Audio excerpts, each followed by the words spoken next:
cráneo de Otavalo se recupera pues en esta zona. Los arqueólogos a veces cometemos errores. El arqueólogo tiene que leer bien la estratigrafía. El gran problema pues obviamente del cráneo de Otavalo es que se encontró eso en una quebrada fósil que data más o menos de los 100.000 años. Fue estudiado, estaba en Universidad Central del Ecuador. Hay gente que habla del hecho de que existen gigantes, de que un grupo de personas gigantes vino desde el mar y pobló la zona. Arqueológicamente ha habido análisis de entierros de personas gigantes. Hay evidencia de gigantes. El problema grande con eso es que no hay un estudio serio. ¿Tú desde la academia crees que existe justificación para ocultar determinado tipo de información de la ancestralidad del ser humano, de los procesos evolutivos y todo? ¿Existiría alguna razón, incluso hasta del ámbito político, de ocultar algunas páginas de nuestra historia?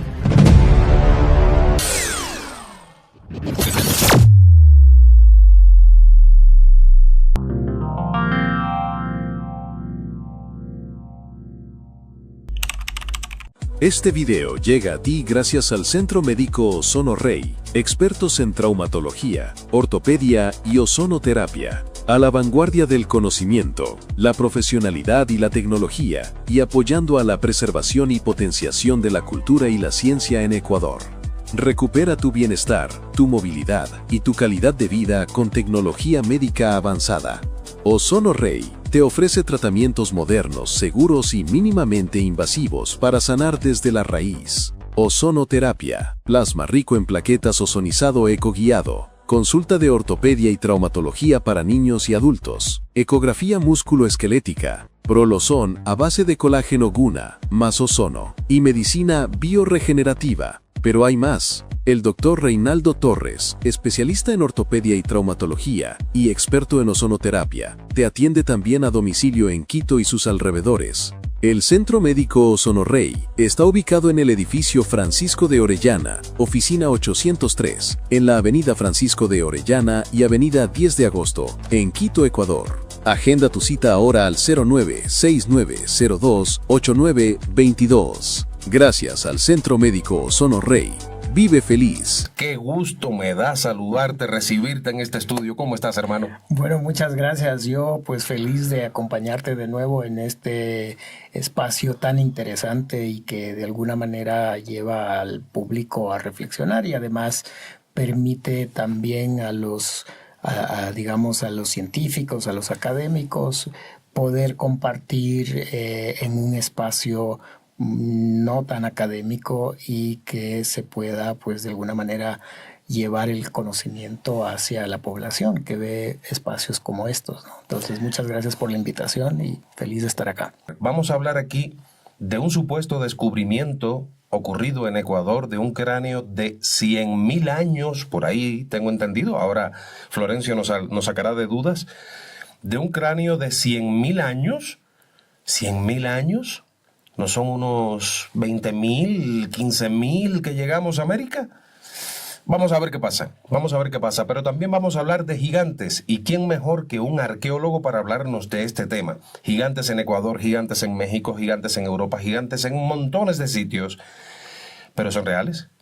Vamos a ver qué nos dice la mente y la capacidad de una persona que ha estado en esos sitios y que ha estudiado todos estos fenómenos y que nos llevará hasta el poblamiento de América. ¿Ocurrió en esa fecha? Él nos dirá. Vamos a comenzar con el tema. Desde que lo conversamos por teléfono, Florencio, yo he estado dándole vueltas al asunto. Históricamente se ha hablado del poblamiento de América que está a unas decenas de miles de años, unos 10 y pico, 20 y pico, otros se aventuran aquí un poquito más, un poquito menos, en fin, y todo lo que hay detrás de ello. Pero el hecho de que en Ecuador, en Otavalo, se haya encontrado un cráneo supuestamente de 100.000 años, echaría por tierra toda la teoría del poblamiento de América.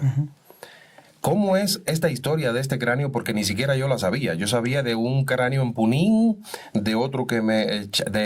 Paltacalo, Chalán. Y de Chalán. Exacto. Sí. Pero de este no sabía. Sí, bueno, a ver, primero hay que decir que este descubrimiento del cráneo de Otavalo no es reciente, por si acaso, ¿no? Tiene ya varias décadas, muchísimas décadas. Y en esa época, además, es importante decir que las teorías sobre el poblamiento del Nuevo Mundo no eran como las de ahora. Es decir, había gente que pensaba que los humanos estaban acá hace 200,000 años.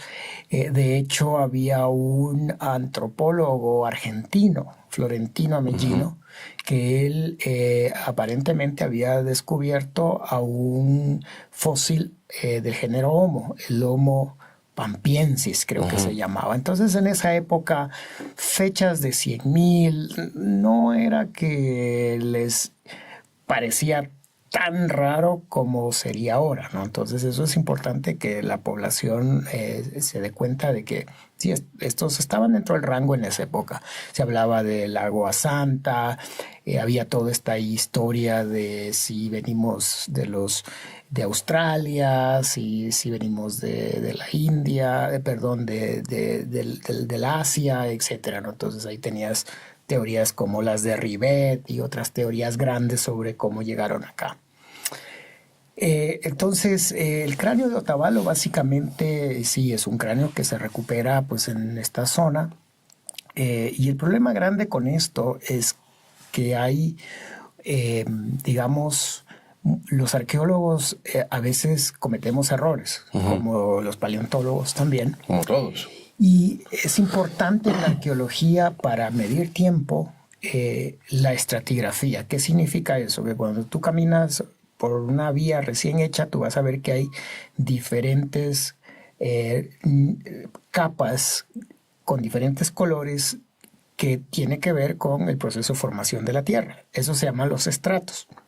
Un estrato natural, pues obviamente lo más antiguo está más abajo.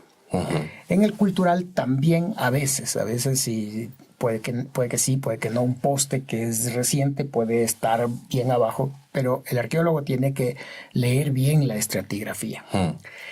A veces sucede que tú no lees bien la estratigrafía y de pronto puedes tener en un estrato, digamos, bajo 5 metros, algo que confundes y resulta que dices, no, pues tengo una fecha radiocarbónica de hace 20,000 años y entonces esto está hace 20,000 años y en realidad no te diste cuenta que es un pozo intrusivo y que es de hace 500, ¿no es cierto? Entonces, aparentemente eso es lo que ocurrió con el cráneo de Otavalo. El gran problema, pues obviamente, del cráneo de Otavalo es que luego fue estudiado y estaba en la Universidad Central del Ecuador y en el famoso gran incendio donde se quemó cualquier cantidad de información, también desapareció el famoso cráneo de Otavalo. Entonces con las nuevas tecnologías es difícil de entenderlo. Además tenemos que decir que en esa época no se había desarrollado la tecnología del carbono 14, entonces no se podía fechar. Entonces como se fechó es porque equivocadamente, según yo, que también puedo estar equivocado, no hay forma de ver si estamos equivocados o no, se encontró eso en una quebrada fósil que data más o menos de los 100,000 años. Y es más o menos como se estudian el Homo sapiens, el Homo erectus, etc. Hay poquísimo que se mantiene de esos y generalmente se los fecha también por la ubicación estratigráfica. Entonces aquí el problema del cráneo de Otavalo es justamente la mala lectura, si tú quieres, de eso, ¿no? Y también es importante entender que pues eran otras épocas donde habían mucha gente diciendo cosas, pero estudios de verdad y digamos conocimiento que se expanda era mucho más difícil. Entonces por ahí el científico dijo algo, y el otro científico le decía que no, pero eso era bastante difícil que llegue a la población, como es ahora, ¿no? Entonces ahora las discusiones son más públicas, hay más acceso. Entonces, claro, el cráneo de Otavalo, como igual el cráneo de Punín, Paltacalo, son estas historias que han sido poco a poco reestudiadas y básicamente tienen su propia cuestión. Hay un libro importante, interesante, que yo les puedo recomendar, que se llama Mitos de nuestro pasado, que es de un colega, Ernesto Salazar. Y él hace unas discusiones sobre eso en donde se plantea pues la existencia o no de ese tipo de cosas. El último cráneo creo que es el de las evidencias fósiles, creo que es la de la quebrada de Chalán, en la zona de Riobamba. Ese entiendo yo que fue fechado y bueno, no llega más allá de los 3000 años y más o menos por ahí. Entonces, la evidencia de ocupación muy antigua no la tenemos a la mano, hasta el momento no existe. Entonces, con estos que se han datado, como por ejemplo, sí, de Punín, sí. Que de hecho el de Punín también tengo entendido que desapareció. Sí, está por ahí en alguno de esos recovecos, no está, ¿no? Entonces, claro. Hubo uno, Punín 1, Punín 2, hubo dos cráneos allí. Sí. Me hablas también de evidencia fósil en Chalán. En Chalán, sí, que últimamente ha sido estudiado. Ajá. De hecho, ahí sí hay megafauna. Que de ese tema vamos a hablar más adelante.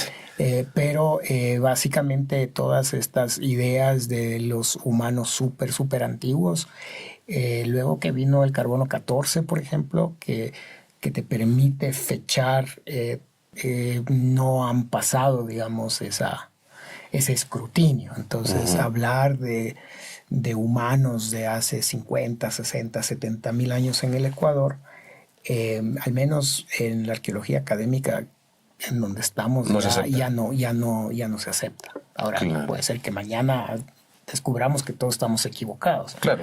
Pero hasta el momento la evidencia no nos permite plantear ocupaciones tan tempranas. 100.000 años es bastante tiempo, es muchísimo tiempo. De hecho, coincide con la existencia aún de los neandertales, que se supone desaparecieron hace unos 30.000 años. Este cráneo de Otavalo, de acuerdo a la poca información que se tiene al respecto y a tu explicación, yo trato de graficarla para aquellos que no han comprendido bien la terminología que has utilizado, que ha sido bastante sencilla, pero igual hay personas que a lo mejor no lograron entenderla. Hay diferentes capas en la Tierra. Y la arqueología sabe que hasta esta capita es 10.000 años. Hasta esta de acá, estoy poniendo ejemplos. Sí. Hasta esta capita son 30. Sí. Tantos. Ese cráneo supuestamente se encontró en una capa de abajo que correspondía a unos 100.000 años. Exacto. Supuestamente. Seguro. Y mencionabas de que podría haber ocurrido un deslizamiento de tierra, cualquier situación así. O también las cosas se mueven. O sea, no necesariamente significa que...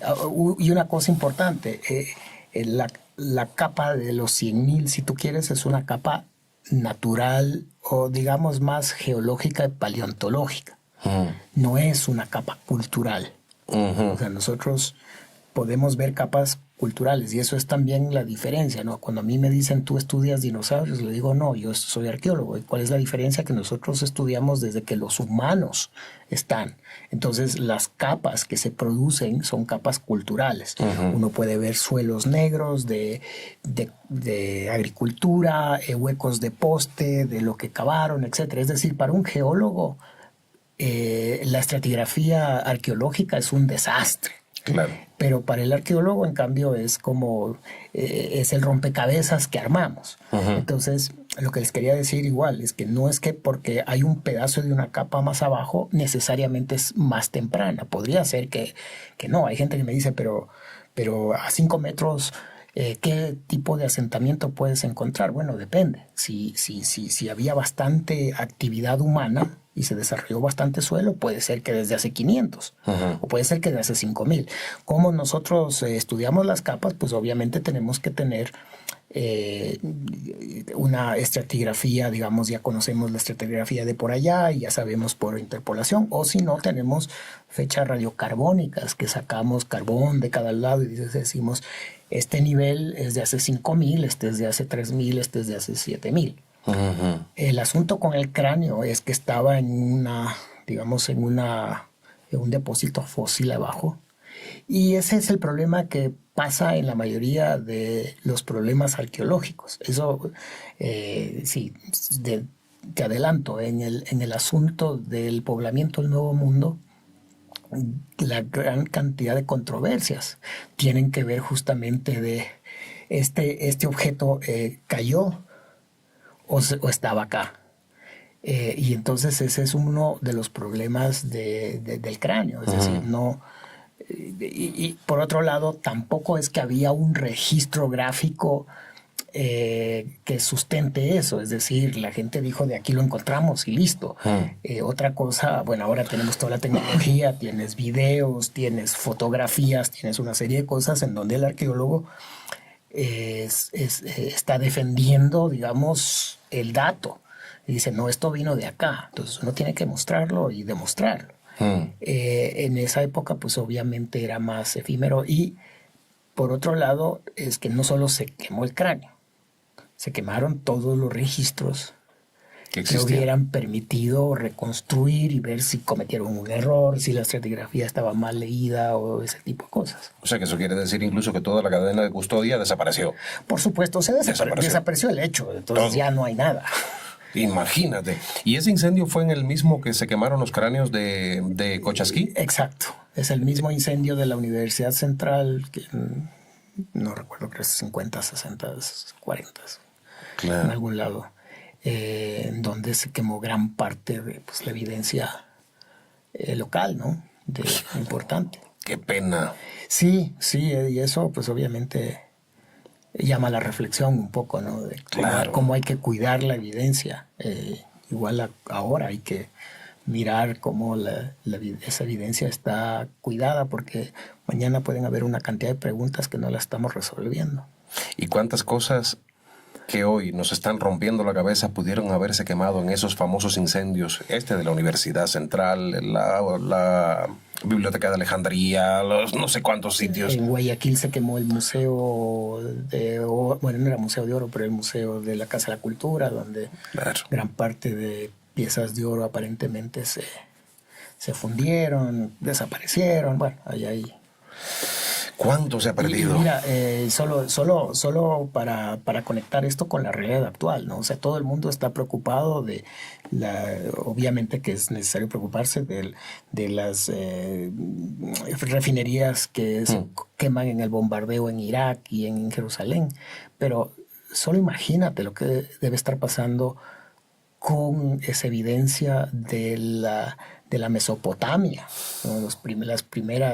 La primera escritura, la primera agricultura, etcétera, ¿no? El crisol de la civilización. Eso está en peligro fuertísimo y vamos a esperar a ver qué dice la UNESCO y qué va a pasar. O sea, cuando hubo la invasión a Irak, después aparecieron en el mercado negro cantidad de material que fueron sustraídos. O sea, los militares y gente del local pues va y simplemente toma, ¿no? Entonces esperamos que la UNESCO esté poniendo esas reglas que tienen para proteger el patrimonio en zonas de conflicto. Pero igual, cuando las bombas están cayendo, cualquier protocolo... A río revuelto, ganancia de pescador. Imagínate tú. Sí, ¿sabes que yo no lo había pensado? Y me has hecho reflexionar en este momento. Seguramente ese es el último de las cosas en las que a veces la población piensa, pero es importantísimo. Y además, tú sabes, ¿no? Cada vez que hay invasiones, también hay esta idea de borrar de la memoria. O sea, qué sé yo, los chiitas quieren que los otros borren y entonces van y destruyen el templo. Los incas ya vinieron acá hicieron unas cosas con los locales, los españoles también. Entonces cada vez que hay estas invasiones y estas peleas, siempre la memoria y los referentes de la memoria sufren. Entonces claro, no sabemos, templos, sinagogas, cantidad de cosas están en peligro, ¿no? Claro. Bueno, me has metido una preocupación en la cabeza. Sí, me metiste una preocupación grandísima en la cabeza, hermano.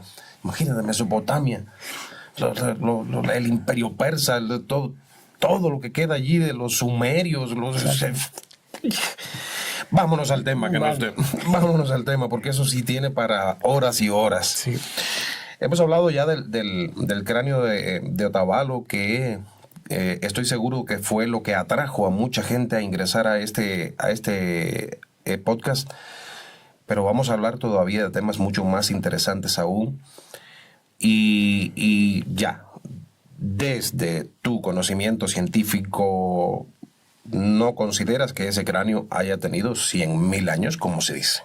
¿Tú no lo consideras? No, o sea, de acuerdo a todo lo que tienes. Sí, digamos, toda la evidencia sobre desde cuándo están los humanos en el Nuevo Mundo no concuerdan con esas fechas.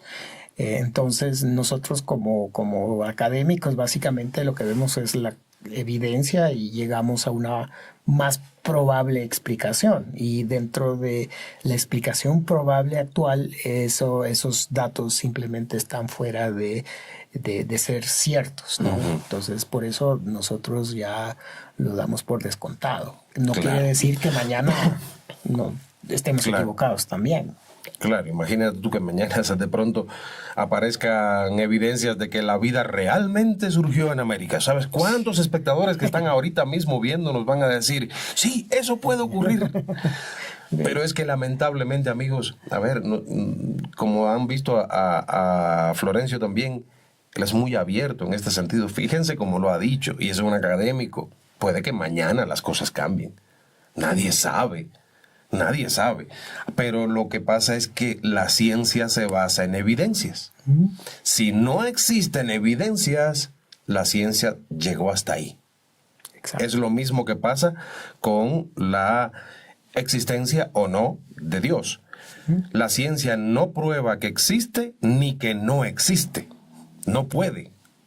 Entonces, es un caso ya muy polémico que será para otro podcast en otro momento. Claro, además solo quiero decir con esto de que los científicos yo no creo que tratan de decir creo o no crees en Dios, sino está diciendo, mira, hasta aquí yo te muestro las evidencias, ahora ya depende de cada uno. Exactamente. De ahí nos vamos ahora, y he hecho reportajes sobre el tema de los famosos gigantes. Los gigantes tienen toda una, llamémosle así, entre comillas, historia. Su aparición en la Biblia, su aparición en el libro de Enoch, desde los Anunnaki, los Nefilim, exactamente, su apareamiento con la especie humana, el nacimiento de los gigantes, y que estos gigantes realmente se habitaron la Tierra. En múltiples sitios, no solo en América, del mundo, se han encontrado supuestas evidencias de la existencia de gigantes. Siempre pongo la palabra supuestas delante, porque no soy quien para decir sí o no. No soy arqueólogo, no soy paleontólogo, no soy nada de aquello.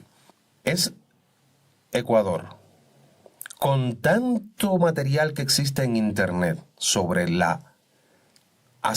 aseguran, literalmente así, aseguran de que sí, estuvieron gigantes en Ecuador. Desde el Padre Porras, como hablábamos hace un ratito antes de entrar a la grabación, de una muela enorme que estuvo por Quito, en fin. ¿Es posible que Ecuador tenga las evidencias reales de la existencia de gigantes? A ver, puesta la pregunta, sí, ¿es posible? Es posible. Todo es posible. Ahora, ¿hay evidencia o no hay evidencia? Es lo que yo te puedo decir. Interesante. Posible es posible, pero evidencia. Sí, o sea, hay muchas, el mundo es pues, muchas posibilidades y la ciencia te señala que hay miles de posibilidades. Ahora, a ver, primero, hay gente que habla del el hecho de que existen gigantes, hay gente que habla del mito de los gigantes, ¿no? Y cuando ya sabemos, si lo ves desde el lado de mito, ya sabes que es una construcción de algo que puede que exista o no exista y además puede ser exagerado, etcétera, ¿no? Como el mito de la vida, el mito de Mama Oyo, Manco Cápac, Mama Oyo, etcétera. En el caso de los gigantes, obviamente, a ver, hay... Primero creo que fue en las crónicas, creo que fue Cieza de León el primero que habla de que había, o sea, él no vio, él en realidad ni siquiera trata de decir que existieron, sino él lo que dice es que hay esta idea entre la población, por ejemplo, en esta época de la península de Santa Elena, de que un grupo de personas gigantes vino desde el mar y pobló la zona. Ahora, claro, aquí hay varias cosas. Una es que es un gigante. Porque a veces la gente dice, no, es que tenía una estatura más o menos grande, es un gigante. O sea, primero para mí no está claro desde qué momento es un gigante, después de 2 metros, después de 3 metros, etc. Porque, y eso es por varias razones, porque en el registro arqueológico a veces sucede que tenemos poblaciones que, no sé, tienen una estatura de 1,30, 1,40, 1,50 y de pronto hay 1 o 2 que llegan a los 2 metros. Pero eso no significa que hay una población de gigantes. Lo único que significa es que hay las excepciones, mutaciones genéticas, etcétera, que puede crear gente de mayor tamaño. ¿Ya? Ahora, que haya una cultura de gigantes, eso ya es más complejo. Y de hecho, incluso los que creen que hubieron gigantes, lo que te presentan es una evidencia.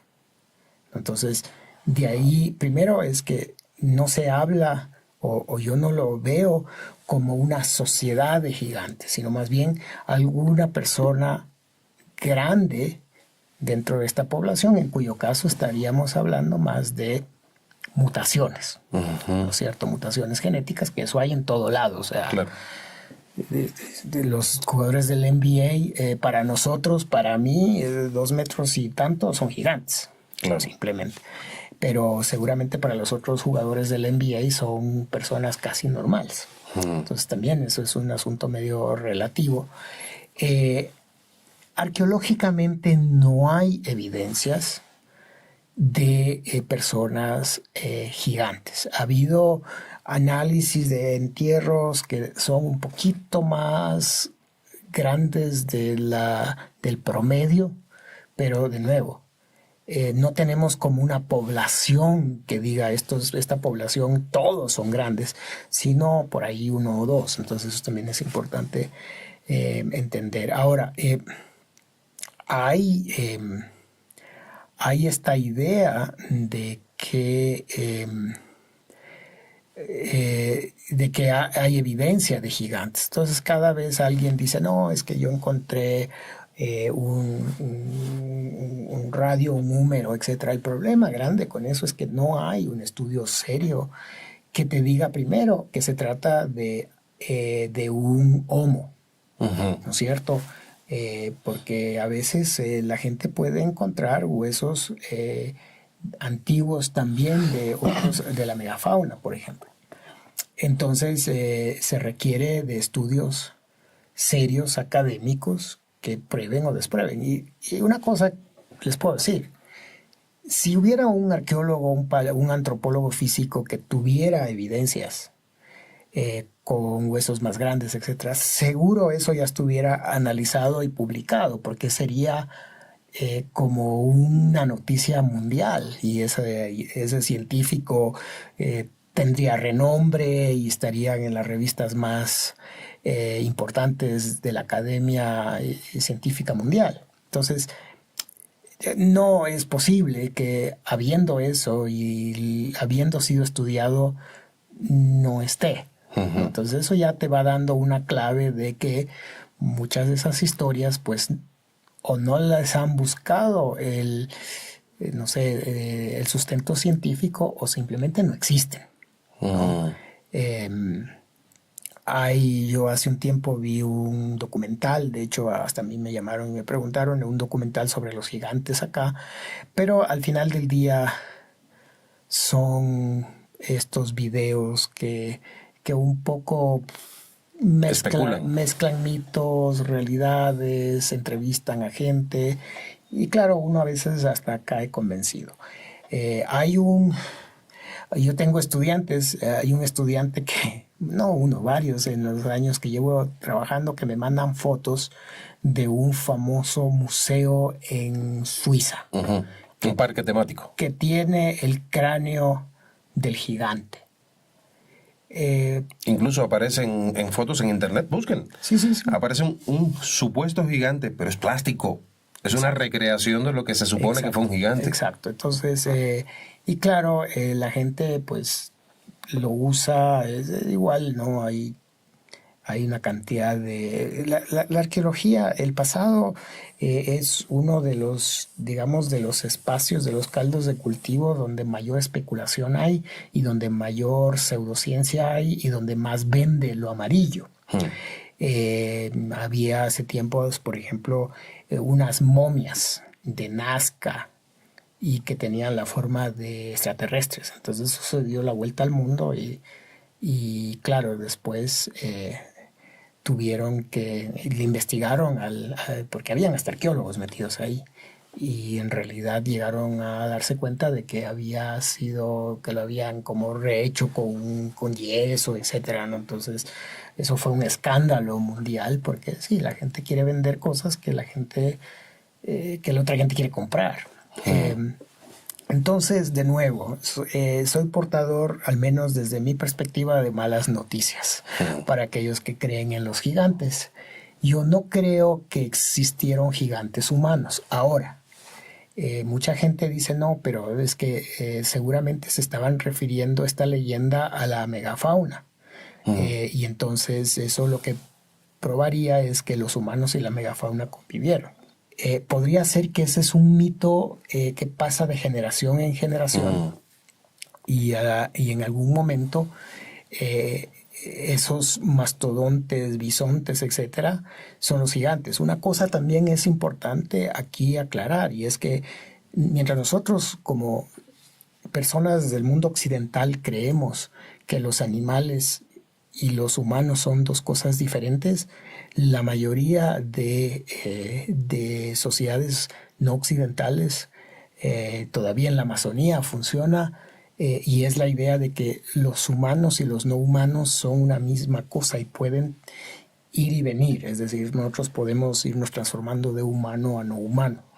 En esa visión, un gigante no necesariamente debería y podría ser un humano, sino puede ser también estos no humanos, estos mastodontes, bisontes, etcétera, que a lo mejor ellos también los consideraban como posibles ancestros o humanos y que tú te puedes transformar en eso, etcétera, porque luego vemos en la costa que los chamanes se transforman en jaguares, etcétera. Entonces, ese ejercicio existe. Entonces, yo creo que también esa puede ser otra de las posibilidades y que lo que estamos encontrando, el famoso molar, el famoso hueso, en realidad corresponden a la megafauna.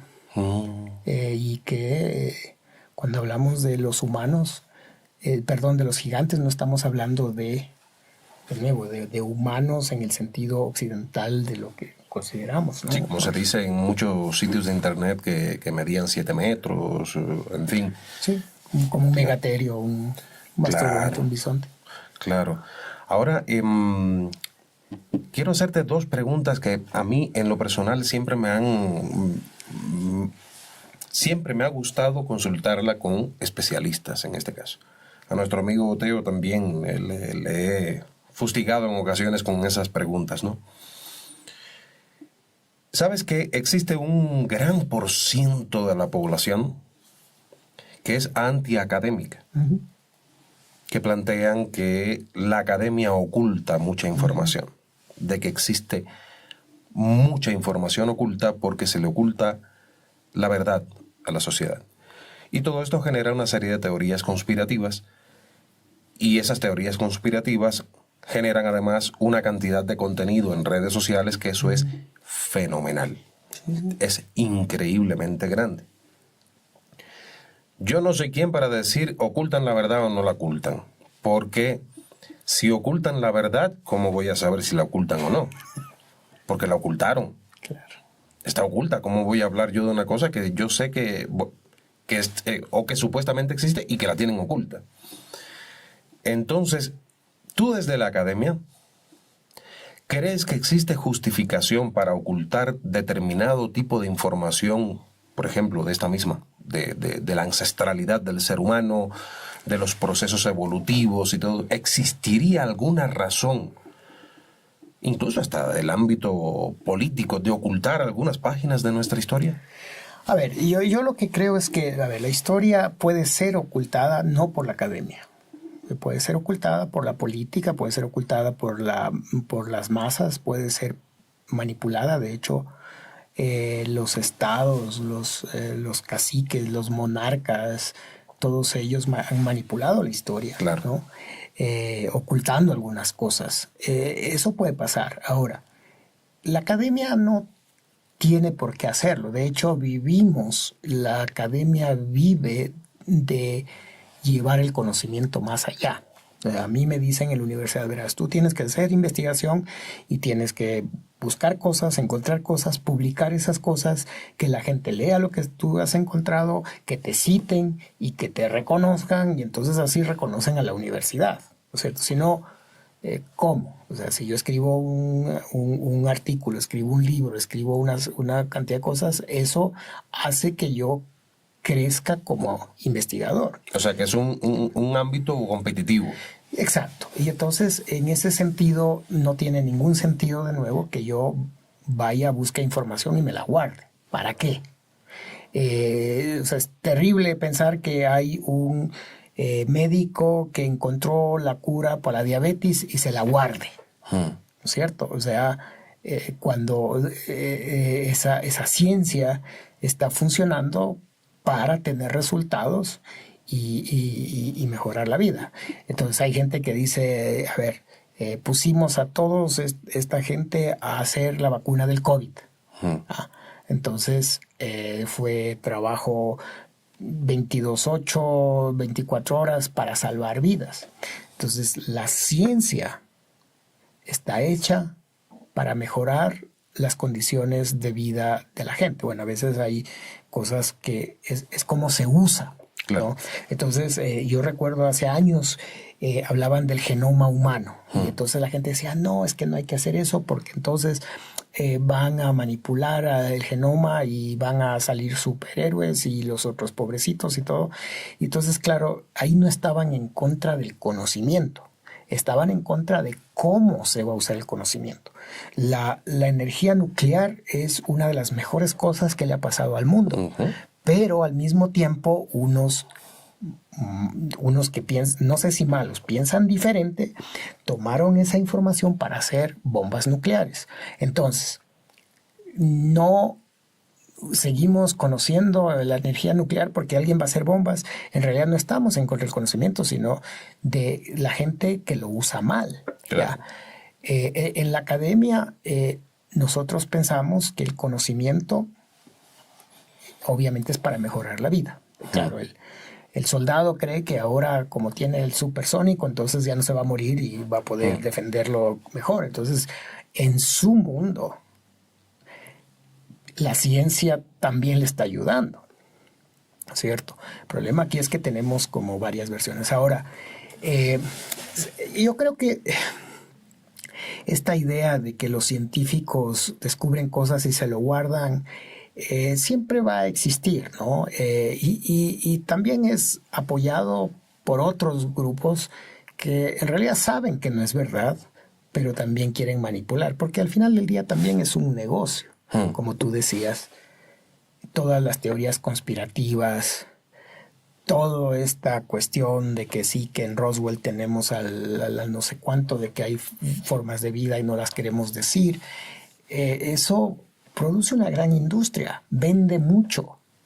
Y a la gente, no sé, pero también tiene un morbo, le gusta ese tipo de cosas. Y con el pasado pasa que lo esoterizamos. Entonces, si el arqueólogo viene y le hace una explicación, no, eso no puede ser, tiene que ser algo más, porque es que esos son otra cosa, no son como nosotros, no pueden haber pensado como nosotros. Sus respuestas tienen que ser diferentes, no sé, por cultos, o sea, son caníbales, una cantidad de cosas que nosotros les vamos indilgando y creemos que el pasado es así, ¿no? Y entonces cuando las historias vienen y te dicen, no, mira, pasó esto, no, eso es una explicación muy simple. Y entonces vamos al otro lado. Yo en lo personal te digo, no, la ciencia siempre fue hecha para estudiar cosas, para descubrir principios, para estudiar sociedades y para que esos trabajos sirvan y que alguien la lea, alguien la consuma, si no, ¿para qué? De nada sirve. Bueno, yo creo que si la cura del cáncer la tiene una farmacéutica, seguramente hasta que no hace la patente y todo el asunto, no la va a sacar. Claro. Pero esos son cuidados momentáneos por un asunto más de mercado. Pero pensar en que la gente unos científicos se van a estar en un laboratorio 24 horas del día, quemándose las pestañas, buscando dinero donde no hay, viviendo una vida dura, para tener guardado, no tiene ningún sentido. O sea, no tiene ningún sentido. ¿Para qué? ¿Qué van a hacer los científicos con eso? Porque el científico, además, y eso es importante entenderlo, claro que no es que vive del aire, pero los tienes ahí metidos en los laboratorios. Los científicos no son los que quieren hacerse millonarios de la noche a la mañana. Es todo lo contrario. Más bien en la ciencia, el que se dedica a esto tiene este espíritu de pasión, de ayudar, claro, de mejorar cosas, a veces sin comer, poniendo de su bolsillo, etcétera. O sea, gente que realmente se mete en eso.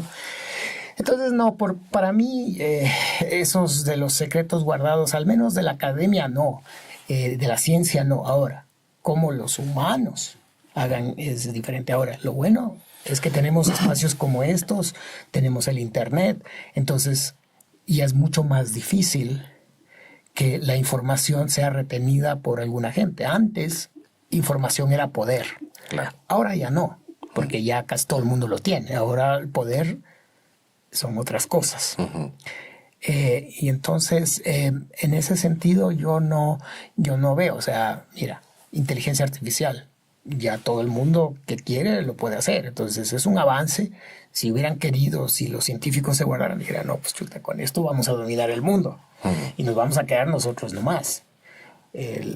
No pasa eso. La cosa es que ya todo el mundo está utilizando y mejorando su vida, porque la inteligencia artificial les permite hacer cosas mucho más rápidas y democratizas el conocimiento, porque alguien a lo mejor no tiene que ser el médico cirujano, pero incluso para ir al médico cirujano le puede preguntar primero inteligencia artificial, tengo esta cuestión, me van a operar, ¿qué me van a hacer? Y es una persona más letrada, educada, que va a ir a hablar con el médico y van a poder conversar en mejores términos. Claro. Entonces, no, o sea, toda esta vuelta para decirte que yo a lo personal no creo. No, yo, la mayoría de los científicos que he conocido es gente que realmente piensa en los demás. Por eso se encierra y hay gente que pone plata y persona para hacer sus cosas, ¿no? Lo sé muy bien porque conozco a muchos. Y realmente es un mundo de pasión, es un mundo de búsqueda del conocimiento, de enriquecer el conocimiento, justamente. Ahora, mencionaste algo, sí, con lo que yo estoy completamente de acuerdo. No, para mí no tiene sentido que los científicos oculten información, no la tiene. Pero sí tiene sentido que grupos de poder lo hagan. Eso sí. Y tenemos casos, por ejemplo, como que no se ha logrado solucionar ese problema, la desaparición de Jacobo Greenberg, por ejemplo, Sí, en claro. México, Sí. que estaba metido en un asunto que era súper interesante y desapareció. Sí. Desapareció y no se sabe cómo desapareció. Y no se sabe por qué. Y no se sabe tampoco. Porque resulta que era científico, pero... Exacto. Entonces, hay tantos misterios que pudo haber sido un delito común, pudo haber sido lo que tanta gente plantea de las teorías conspirativas que hay en torno a eso.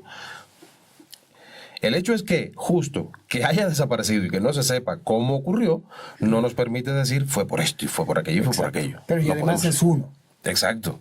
Que, Sí. O sea, no, porque ese es el otro problema. Cuando tú tomas la excepción a la regla y comienzas a creer que esa es la regla, ahí es donde tienes problemas. Y serio. Muy serio. Sí, claro. Mencionaste, bueno, lo hemos mencionado en varias ocasiones en el podcast, que es un tema que a mí también me fascina. Y si yo tuviese la oportunidad de viajar en el tiempo, lo haría. Uno de los sitios que visitaría es ese. Justo el momento en el que estaba la megafauna en el mundo, pero específicamente en América, porque estamos acá en América. Dentro de la megafauna existen un montón de especies. Sí. Un montón de ellas. Y de hecho, descendientes de esa megafauna están los elefantes y todo esto, ¿no? Digo yo. Sí, sí. No sé si son descendientes o si es una... Sí, o sea, sí, algunos son familias, etcétera. Sí. Ya. Ahora, en América tuvimos una megafauna bastante interesante que supuestamente, digo supuestamente porque yo necesito que tú me ayudes a pensar en esto, ingresó también a través del estrecho de Bering, el famoso estrecho de Bering, que es ese espacito pequeñito que hay ahí entre Alaska y Rusia, que ha sido zona caliente históricamente. Pero también se habla de que hubo caballos. Claro. Pero muchos, incluso historiadores, y dentro de tu propia especialidad, muchos arqueólogos sostienen que no hubo caballos. Pero otros arqueólogos dicen, aguanta, que sí hubo caballos. Eran como protocaballos, digámosle así, ¿no? ¿Qué nos dices al respecto? Comencemos por el caballo y después, ¿qué megafauna tuvimos? A ver, primera cosa que hay que decir es que no hay una sola especie de caballos. Ahora mismo hay ponis, hay una cantidad de especies. Entonces, puede ser que el caballo de la megafauna no es igualito al caballo actual, pero sí está relacionado. Se entiende que aquí sí había caballos. Una cosa importante es que hay que retroceder un poco en el tiempo. Nos vamos hacia los 80 millones de años. ¿Qué pasa en los 80 millones de años?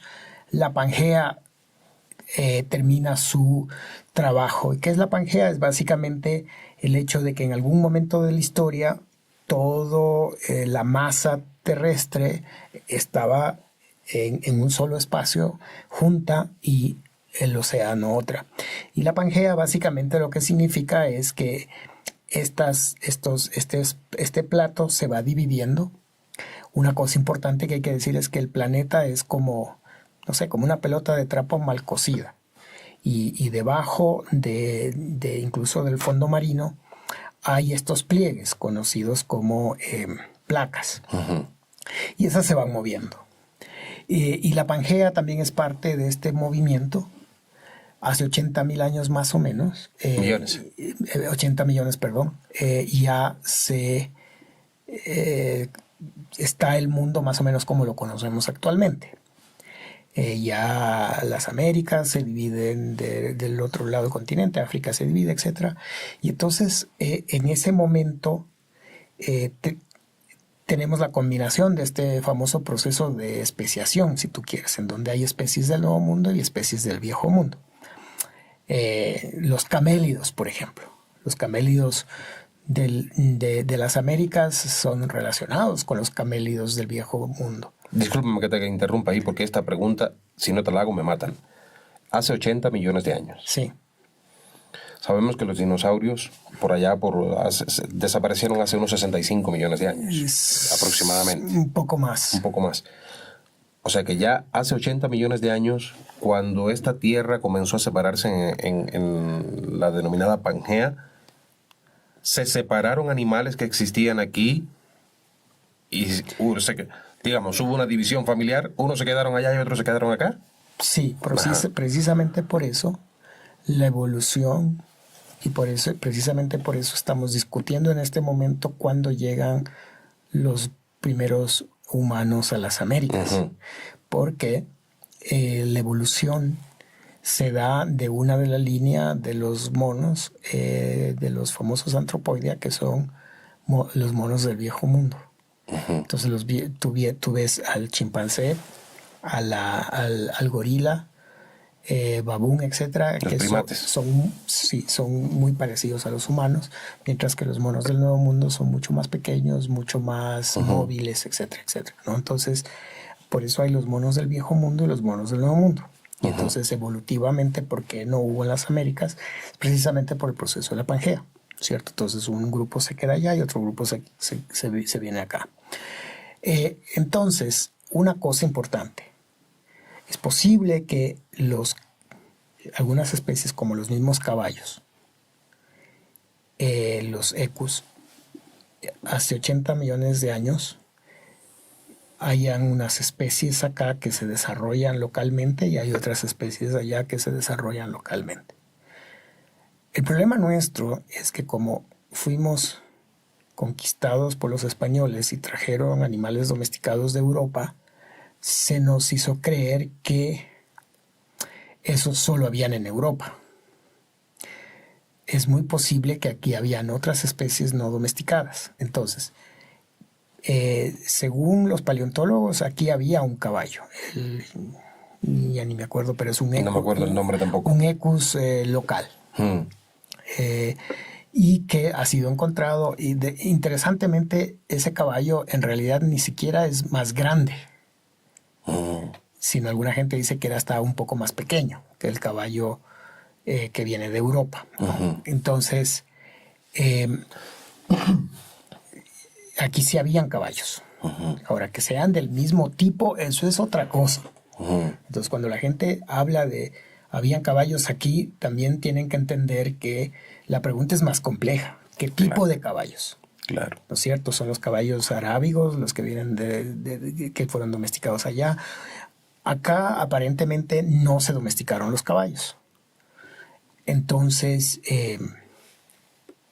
puede que también hayan especies que también existían acá, que no necesariamente fueron introducidas. Uh-huh. Ahora, entonces, para hacer la historia corta, el caballo fue introducido sí y no. Depende de qué caballo estamos hablando. Claro. ¿No es cierto? Entonces esa es la explicación. Entonces la gente dice, no, es que todos los caballos vinieron del Viejo Mundo. Sí, no. O sea, ese tipo de caballo vino del Viejo Mundo. Ese sí, pero como caballo, acá también había. ¿Y qué pasó con el que había aquí? Seguramente se extinguió. Sí, seguramente se extinguió. ¿Junto con el resto de la megafauna? Es que como no fue domesticado, entonces ya no fue de uso humano, y cuando los humanos comienzan a cazar cosas que no domestican, pues seguramente se extinguieron. Ya desaparecen de acá, igual que la megafauna. ¿En qué periodo desaparece la megafauna? A ver, verás, primero hay que entender que hay dos regímenes climáticos que a nosotros nos interesan, uh-huh. que es el Pleistoceno y el Holoceno. Y bueno, ahora el famoso Antropoceno. Claro. El Pleistoceno termina más o menos entre los 10.000 años.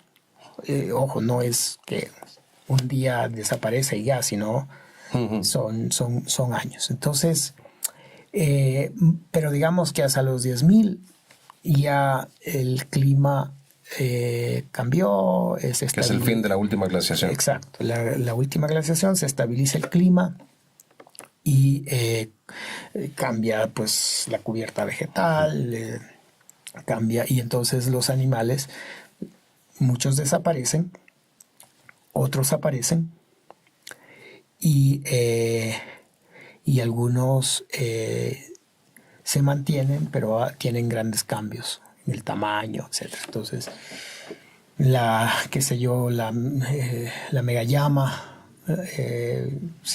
reduce de tamaño. Dicen la gente que podría parecerse un poquito más a las jirafas, de ese tamaño.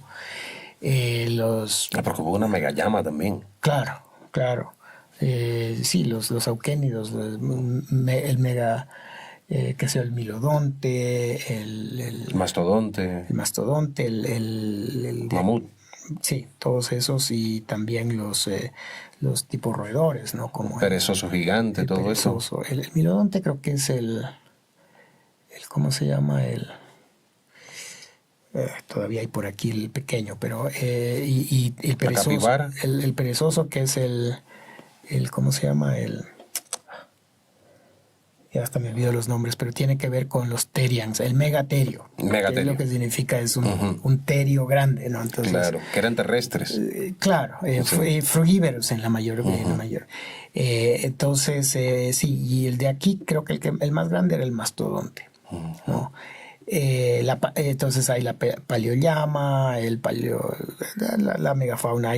Hay un interesante roedor que es creo que es la capibara, que es roedor y todavía vive pues sobre todo en la zona baja de Amazónica, y aparentemente es como familia de los otros roedores tipo cuy, tipo huanta, huatusa, incluso rata, ¿no? ¿Se parecen? Claro, claro, pero te has visto ese tamaño. Claro, es grande. Imagínate, el milodonte creo que es el armadillo. Entonces tú te imaginas ver un armadillo de 2-3 metros, o sea, una cosa durísima, salir corriendo, pues básicamente, ¿no? Pero bueno, esos no eran domesticados, ¿no? Claro. No sé si se hubiera logrado domesticarlos tampoco. ¿Y qué tú opinas, Florencio? Hay dos teorías. Está una teoría muy interesante, que es la de que la megafauna se extinguió única y exclusivamente por la caza del hombre. Pero hay otra que dice que sí, influyó, pero que influyeron muchos aspectos climáticos y una serie de cuestiones. Y están los que dicen que es imposible que se haya extinguido la megafauna por la presencia del hombre. ¿En qué posición estás? A ver, primero hay que dar un poquito de contexto. En Ecuador, por ejemplo, hay dos teorías. La una que dice que los humanos y la megafauna convivió, y otros que dicen que básicamente la megafauna se extinguió antes de que aparezcan los primeros humanos. Si fuera el modelo de que no convivieron, entonces el overkill, la idea de que los humanos acabaron con ellos, está totalmente descartada. Claro. ¿Cierto? Yo en lo personal no creo que ahí habían tantos humanos como para acabarse de golpe y porrazo o en una megafauna. Ahora, también es importante entender varias cosas, ¿no? Si nosotros, incluso si encontramos que la megafauna y los humanos convivieron, no fueron muchos años acá.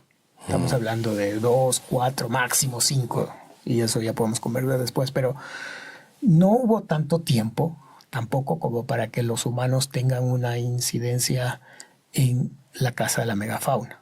Además, es importante recordar que el Pleistoceno, el Pleistoceno, las comunidades del Pleistoceno, que nosotros las conocemos como sociedades del Paleoindio, por lo general eran grupos bien pequeños, cazadores, más que todo cazadores, casi la recolección no había, generalmente en climas bien fríos, seguramente habitando en abrigos rocosos, poca densidad poblacional. Entonces simplemente lo que hacían es agarraban y les, no sé, en una estampida hacían que se desbarranquen uno o dos, y de ahí le iban y les mataban. O sea, tampoco es que tenían un sistema especializado de caza como para sobrecazar. Claro. Y entonces, no sé, para mí esa idea es muy muy de mercado moderno. O sea, estos tipos o empantanaban a un mastodonte y luego iban entre todos y lo mataban, se repartían la comida y a la cueva. A mí se me ocurre que de pronto tenían así como la carne medio congelada allá fuera de la cueva y podía sobrevivir bastante tiempo. Entonces no es que estaban cazando todo el tiempo. Entonces, no sé, esa historia de la sobrecaza me parece que no sobrevive al registro. Y eso, yo no sé si hay arqueólogos que piensan eso, más bien son los paleontólogos, que obviamente no están claros en qué es lo que pasa con estos grupos. Primero hay una muy baja densidad poblacional, grupos bien pequeños, no puedes meter a una cueva más gente de la que poquita gente. Realmente es cuando viene el arcaico, cuando el Holoceno cambia el régimen climático, cuando las poblaciones comienzan a irse a zonas de campamentos y entonces hay integración y hay incremento poblacional grande, pero ahí también tienen que comenzar digamos, a crear casa comunitaria, porque no es lo mismo cazarte un mastodonte, desbarrancarlo, que cogerte un cuy. Claro. Un conejo, un venado. Son muy rápidos, necesitas otra tecnología, etc. Entonces necesitas sociedades más móviles y necesitas mayor trabajo en comunitario.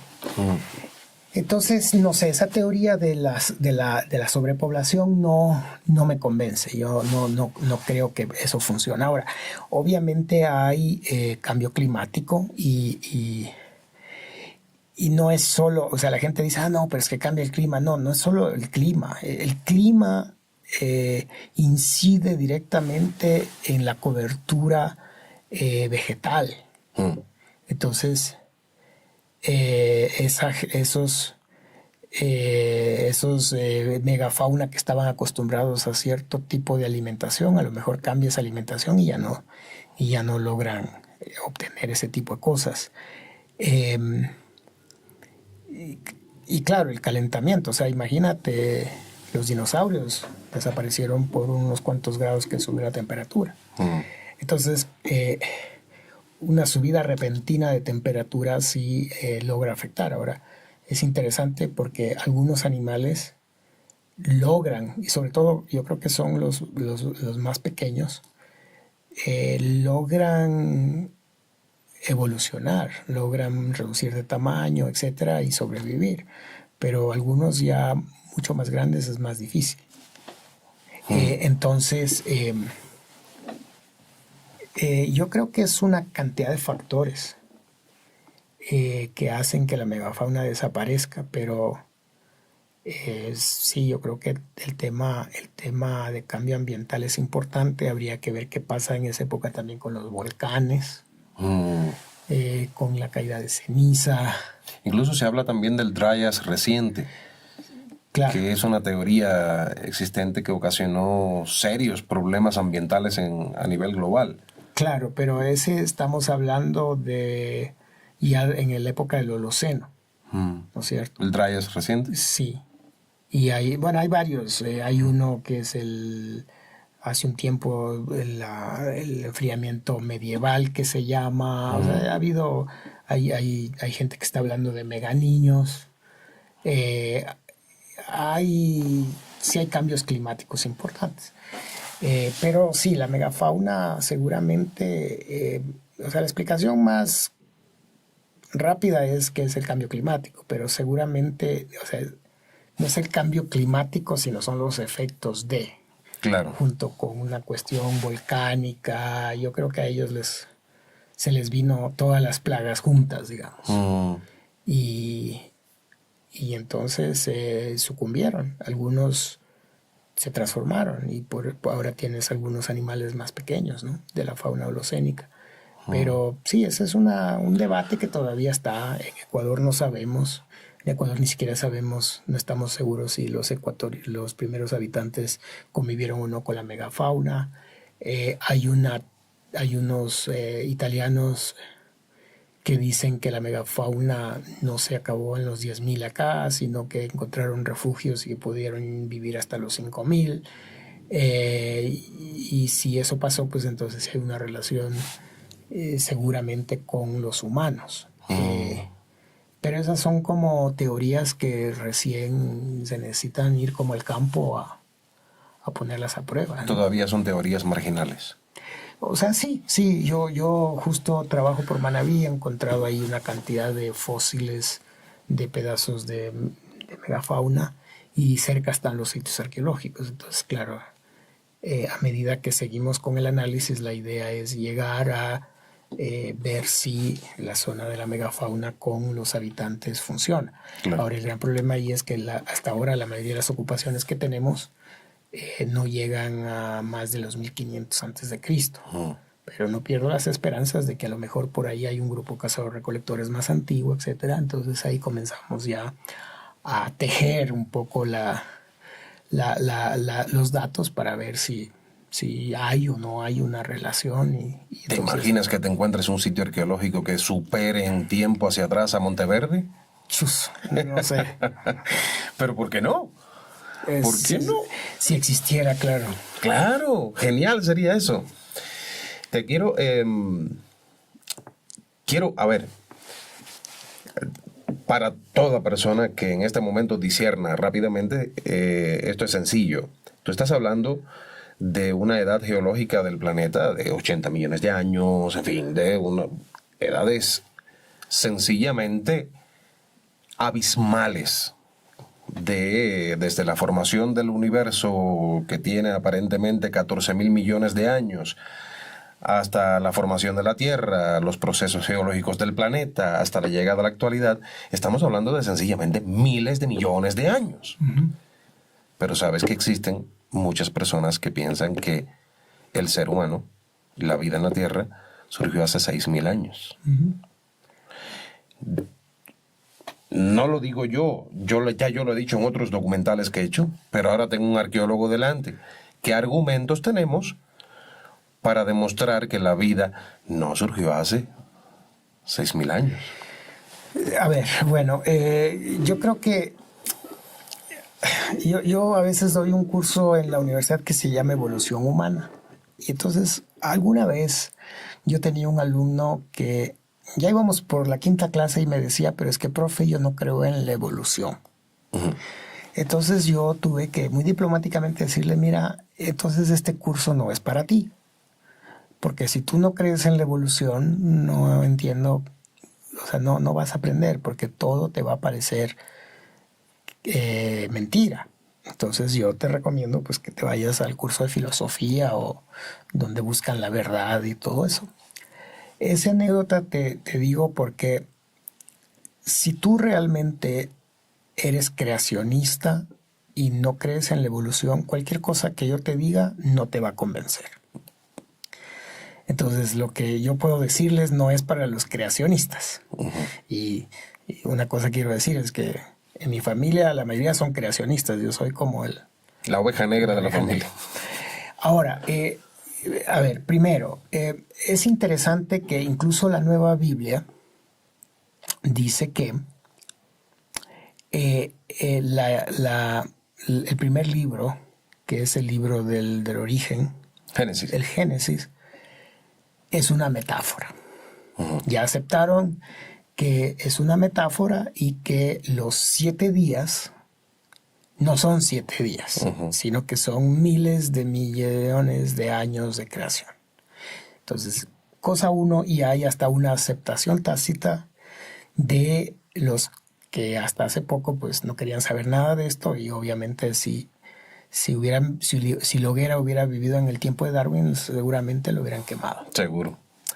Entonces, eso obviamente no es un dato científico, pero lo que hacen ellos es buscar todos esos datos científicos. Entonces, una modernización del concepto, sí. La visión. Entonces, a ver, primero, un ejemplo clásico, el carbono 14, ¿no? Entonces la gente dice, bueno, ¿creo o no creo en el carbono 14? ¿No es cierto? Entonces, bueno, ¿qué es el carbono 14? El carbono 14 no es nada más que el hecho de que nosotros, todos los seres vivientes, digamos, humanos, animales, plantas, absorbemos carbono. Hay uno de los isótopos, que es el 14, que es radioactivo.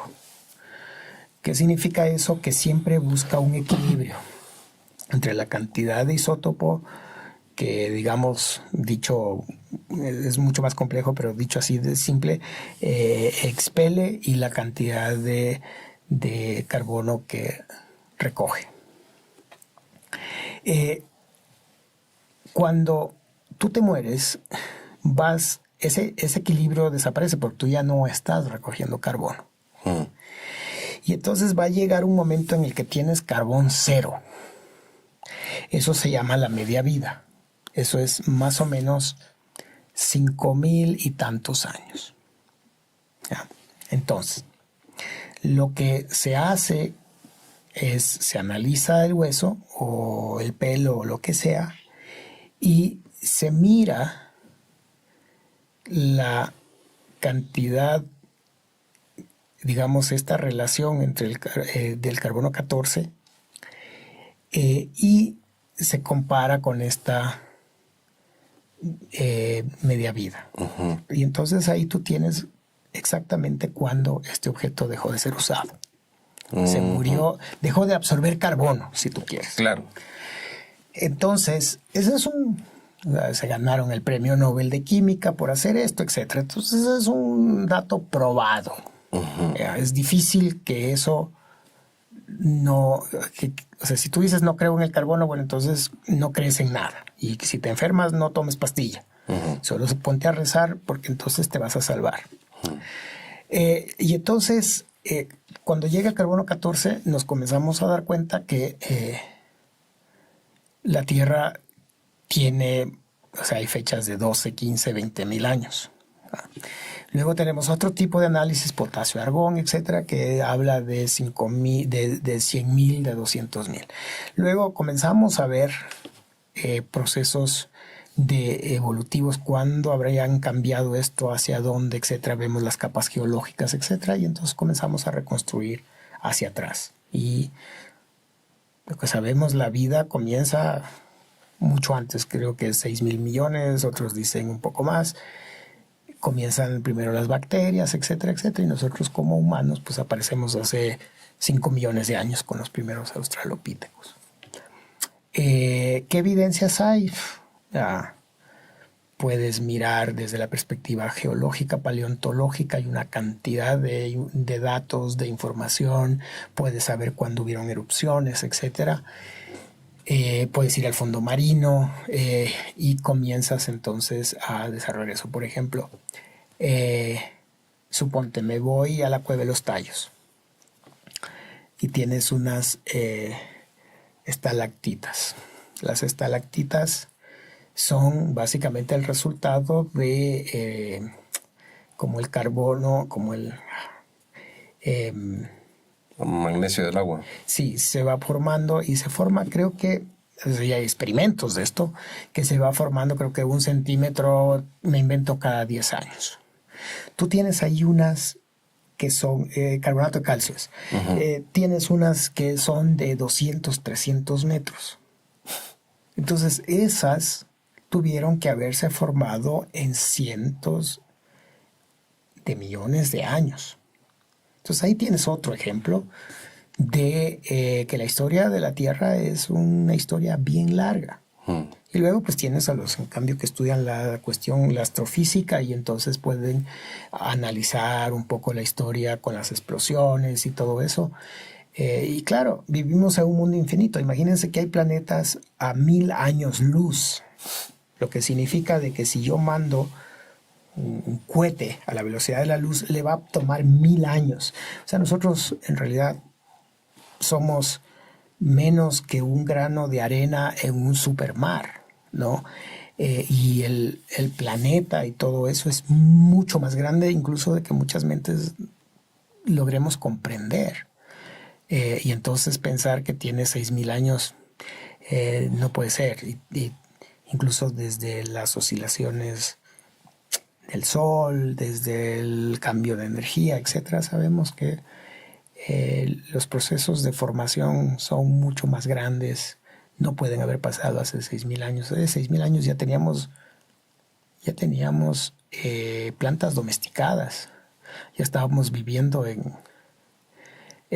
casi en casas ya seminómadas, con los vegas y aquí con las poblaciones del Arcaico al lado del Ilaló, etcétera. Entonces, no, o sea, hay cantidad de evidencia que te prueba que el planeta es bien antiguo, pero de nuevo, o sea, si tú dices, no, yo creo que somos Que la Tierra tiene el 6.000 resultado años. del séptimo día y que Dios nos creó a imagen y semejanza y que no evolucionamos, etcétera. Entonces, pues ahí la discusión ya esta discusión no tiene sentido. Claro. Yo quisiera hacerte 1.000.000 de preguntas más, pero no puedo salirme de este tema que es el que nos ha traído hoy. En otro momento, si tú tuvieses la gentileza para seguir abordando todos estos temas.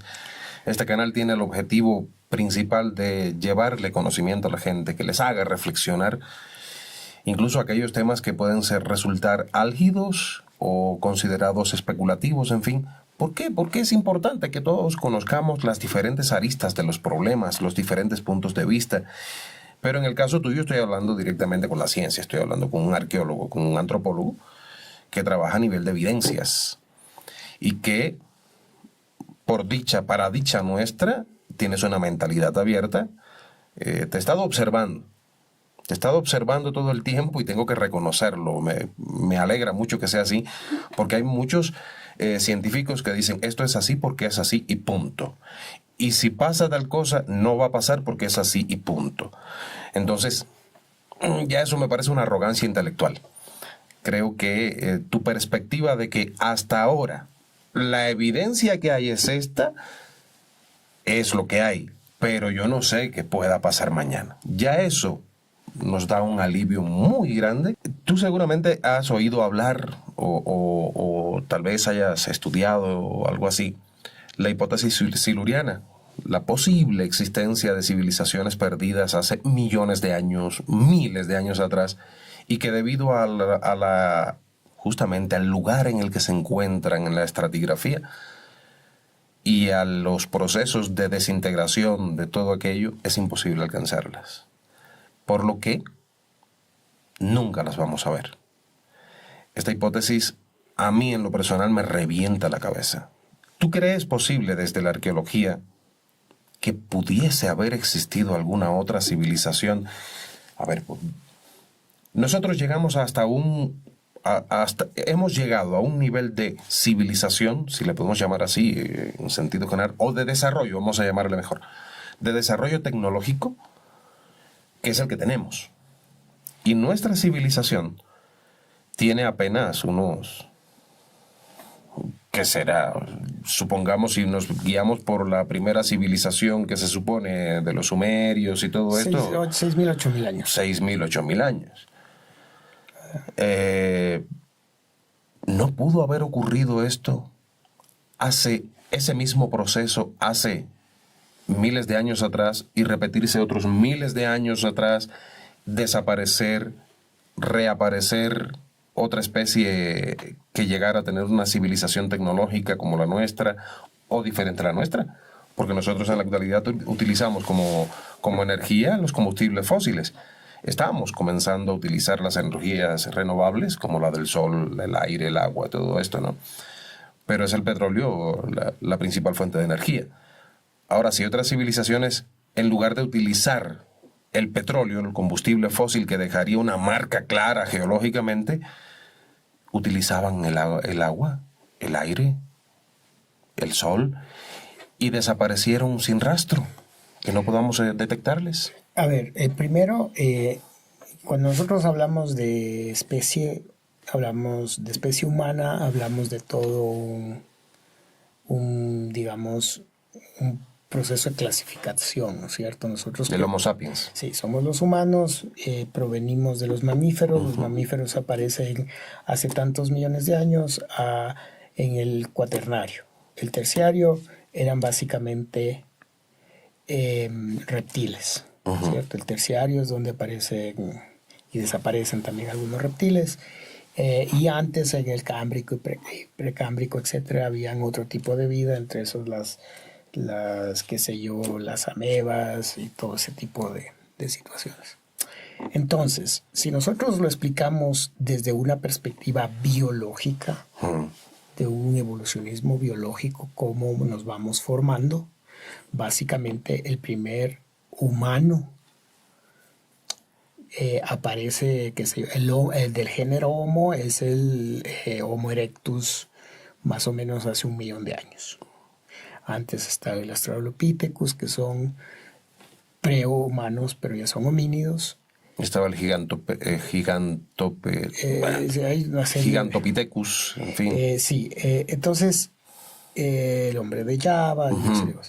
Entonces, lo que existe en la mitad es que pueden haber unos homos que se desarrollaron y formaron como, digamos, no al Homo sapiens. Y esa es la historia del Neandertal, por ejemplo.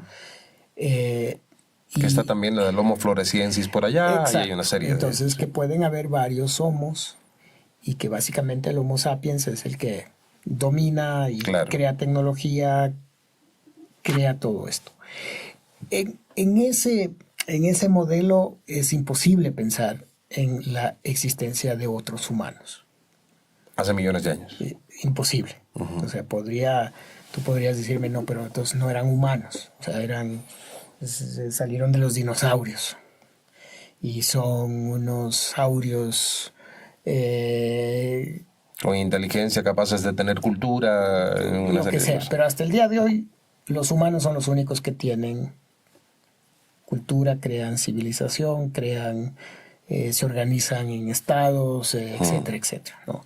Entonces, y yo no logro ver en qué espacio de esos millones de años podemos poner la existencia de una civilización.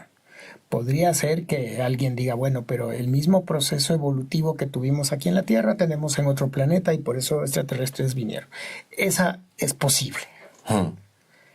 Acá es difícil, al menos dentro de este modelo. ¿Y qué es lo que llamamos humanos? Desde la biología, desde la evolución, etc. O sea, que podría ser que el Homo erectus, el Homo sapiens, hayan varios grupos de Homo sapiens y el uno hace 200.000 años máximo. Evolucionó tan rápido que ya tenía tecnología, etcétera, etcétera, y eso están abajo. O que una versión del Australopithecus o del Homo erectus. Pero ahí no hay más. O sea, no. El género humano viene de esa línea. Claro. ¿No? Entonces, si lo miras desde esa perspectiva, no hay posibilidades. ¿Y otras especies? Sí, pero ya no son humanos. Pero ahora que logren hacer tecnología... Esa es la situación. O sea, no lo han hecho hasta ahora, de lo que conocemos. No sabemos si algún día... bueno, tienes películas como El planeta de los simios, en realidad sería como, no sé, un Australopithecus creando otro sistema de vida e incluso más avanzado en otro planeta. Pero, o sea, tú puedes fantasear una serie de cosas. El punto es que la evidencia, como está formada y cómo se organiza, no permite que hayan estos espacios.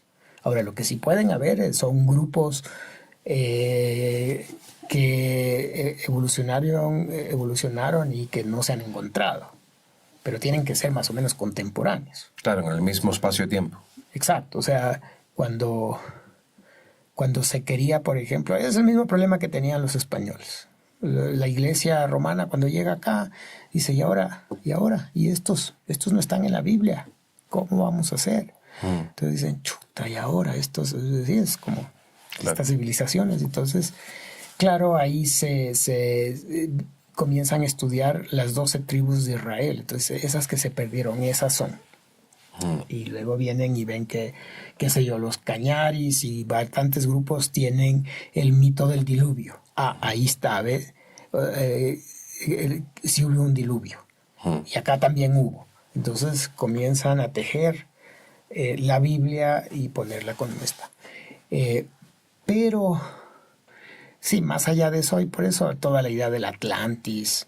O sea, el Atlantis funcionaría si, no sé, en la época griega, romana, etcétera, hay un grupo que por alguna razón se va al fondo del mar y aprenden a vivir Claro. bajo el agua. Pero Platón dice que ocurrió 1000 años antes. Ya, pero, o sea, hasta eso, hasta ahí es posible. Porque tampoco estamos hablando de la super tecnología que tenían los del Atlantis ni nada. Solo ahí la diferencia es que aprendieron a vivir bajo el agua, cosa que también es difícil que suceda. Pero eso te digo, o sea, pensar de que debajo de capas y capas hay civilizaciones, no, o sea, en Europa, en el viejo mundo, hace 200.000 años ya estaban haciendo puntas de proyectil, hace 50.000 años ya estaban haciendo las paredes en Santander, en Lasó, aquí mismo ya hay todas unas cuestiones de arte rupestre hace 10.000 años, etcétera. Es decir, sí hay eso, pero más allá de eso... ¿No crees entonces posible que hayan existido civilizaciones, llamémoslas así, perdidas? O sea, perdidas sí. Perdidas en el tiempo, pero me refiero en millones de años. Procesos evolutivos que, a ver, sí, que hayan conducido a determinada especie, si se aceptara, a un proceso civilizatorio. Pero no humanos. Y pensar que los demás animales pueden estar en una organización de civilización también ya es entrar en otro terreno que no es... Es complicado. Es un asunto súper complicado. Sí, o sea... Es súper complicado. Yo te entendí toda tu explicación. Yo la entendí perfectamente. Lo que pasa es que se hubiese repetido el proceso evolutivo del Homo sapiens una y otra vez, hasta la nuestra hoy, o hubiese sido otra especie, o es que hay tantas aristas por donde entrar. Claro, pero verás, a ver, nosotros tenemos mapeado la historia del planeta, ¿cierto? En este planeta, ¿qué es lo que ha pasado? O sea, tenemos más o menos mapeado, sí, que pueden haber cosas a los lados que pasen, pero, a ver, tienes, como te digo, el terciario, la gran época de los grandes dinosaurios, unos desaparecen, otros se hacen más pequeños, por eso tenemos lagartijas, iguanas y todo el asunto.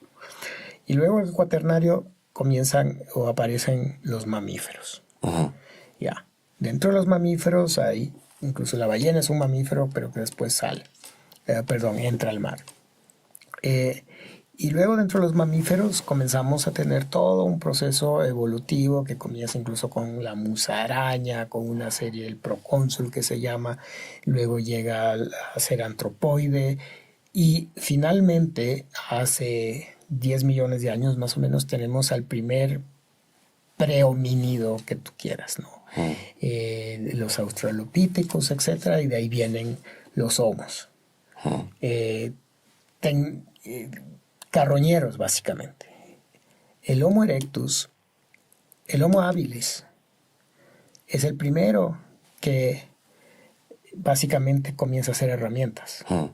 Comienza a darse cuenta de que utilizando cosas del entorno puede lograr hacer cosas. Entonces, corta la piedra y dice, tiene un filo cortante, puedo cortar, luego a lo mejor con eso puede hacer una lancita y comenzar a cazar, etcétera, etcétera. Porque antes de eso esperábamos que los animales se mueran y nosotros íbamos igual que los otros animales a buscar nuestro pedazo. Y entonces, luego el Homo erectus comienza ya a domesticar el fuego y comenzamos entonces a alimentarnos de carne ya cocinada, eso cambia toda nuestra estructura, etc. Y finalmente aparece el Sapiens. Entonces el Sapiens comienza a hacer toda una cuestión tecnológica, sobre todo de piedra. Más o menos hace unos 8.000 años comienzan a hacer cerámica, a domesticar plantas y animales, y se da toda esta revolución neolítica que le llamamos en el Viejo Mundo. Luego, bueno, si tenemos a Göbekli Tepe también ahí, se nos complica un poco el asunto, porque tiene 12.000 años. Ya, bueno, pero ya, digamos que o sea, no son diferencias... Que todavía está en cuestionamiento. Sí, pero digamos que no son diferencias de 100 claro, o de 1.000.000 de años, claro. ¿cierto? O sea, que es totalmente, o sea, es debatible, eso no es un problema.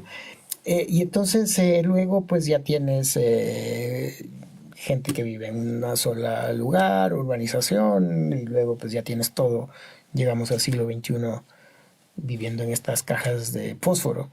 Y claro, comienza a desarrollar el urbanismo, la metalurgia, la transportación, satélites y ahora aviones y todo el asunto. Entonces, estamos en un momento, obviamente, en donde ya no tienes que estar presente físicamente para poder mover el mundo. Esa es como la nueva cuestión. Entonces, ese es nuestro proceso evolutivo. Ahora, si hubiera otros procesos evolutivos paralelos, habría que ver, o sea, es decir, en qué momento, pero que sean antes del Homo sapiens, antes del Precámbrico, antes, o sea, es que como que no hay unos espacios ahí, ¿no?, para que hayan otros humanos. O sea, la otra es que pienses en los dinosaurios que se transformaron en una civilización sauria y que por ahí hacían cosas, pero el concepto mismo de civilización es un concepto antrópico, de humanos. Entonces, y generalmente cuando la gente habla de otras civilizaciones está hablando de otros humanos. Claro, ¿no es cierto? Que hicieron cosas que ahora estamos haciendo. En este planeta yo lo dudo mucho. Ahora, que vinieron de otro planeta, pues, habría que ver. Todavía no hemos encontrado planetas que tengan vida similar al nuestro y que hayan logrado tener humanos. O sea, hasta ahora, claro, los humanos están acá. Entonces, no sé, para mí eso... A ver, yo no estoy sosteniendo que eso pueda ser real. Simplemente estoy analizando... No, por supuesto. Analizando si fuera o no posible. Y porque, yo te estoy dando todos los argumentos, claro, por los que yo creo que eso no es posible. No es posible. O sea, tú consideras que no. Esos son mis argumentos. Ahora mañana sale alguien que dice, no sé, con el poder de Dios todo es posible, y entonces ahí ya yo no tengo más que decir. O sea... Sí, yo te doy mis argumentos y para mí en este momento de la vida y con la evidencia que tenemos no es posible. Pero, de nuevo, la gente pues puede ir y buscar otro tipo de razonamiento lógico para ver esto, porque esto es de lógica simplemente, o sea, claro, y de evidencia. ¿Y dónde está la evidencia? Y la evidencia está clara y hasta cierto punto concreta. Y yo no veo en dónde nos podemos perder con eso. O sea, de hecho van a haber grupos, pueblos que están debajo de la tierra, que no los hemos encontrado. Pero eso... Cuando dices debajo de la tierra te refieres a que están en estratos. Sí, sí. No metidos en una cueva. No. Que están, o sea, no sé, aquí seguramente los volcanes taparon algunos asentamientos. Sí, o sea, por eso seguimos estudiando el pasado, porque hay grupos que no estaban. Ahora con la tecnología LIDAR, de la que también se ha hablado mucho, ya se encuentran pueblos, etcétera. Entonces, eso sí existe. Y cada vez que excavamos, pues encontramos poblaciones, pisos de casas, etcétera. Y de hecho se han encontrado también homos. Me retracto de lo que dije, no quiere decir que estén en una cueva. Sí, pueden haber estado en una cueva porque el Homo naledi, por ejemplo, se descubrió en una cueva. Sí. Estaba allá abajo, metido en un sitio en el que acceder era un lío. Sí, Chukutien, el Homo erectus, en la China igual, o sea, y es que claro, tienen que estar en un lugar especial para que sobrevivan. Si no, se degradan. Son en playas fósiles, en condiciones especiales donde eso se mantiene. Por eso es bien difícil encontrar a los homos. Y tú te has dado cuenta que a veces son huesos pequeños, partes de la mano, de la pelvis, etcétera, que nos permite ver si ya eran erguidos, si se usaban las manos y todo ese tipo de cosas. Y hay muchas controversias también, porque hay gente que dice, no, tienes muy poca evidencia, o esta evidencia no la estás leyendo bien, etcétera, ¿no? Pero sí, como te digo, yo pienso que sí, estamos en un proceso evolutivo que tomó muchos años, y pueden haber habido bifurcaciones, pero no fuera de ese espacio de tiempo. Claro, no pre-homo. O sea, el homo es, y el primer homo en realidad sale del África, ¿no? Y por eso, claro. y era afro. Claro. ¿No es cierto? Que se llama la Eva. Pero sí. La famosa Eva mitocondrial. Claro. O sea, vamos descartando desde tu perspectiva como arqueólogo la posibilidad de que hayan existido otro tipo de civilizaciones hace millones de años antes que la nuestra en el planeta. Continuamos entonces ya acercándonos al final, porque tampoco me gusta cansar mucho a los espectadores, porque yo sé que ellos quisieran tener mucho más tiempo. Muchos quisieran tener mucho más tiempo. Pero también Florencio tiene su vida privada y hay que respetársela. No tiene todo el tiempo para estar con nosotros aquí.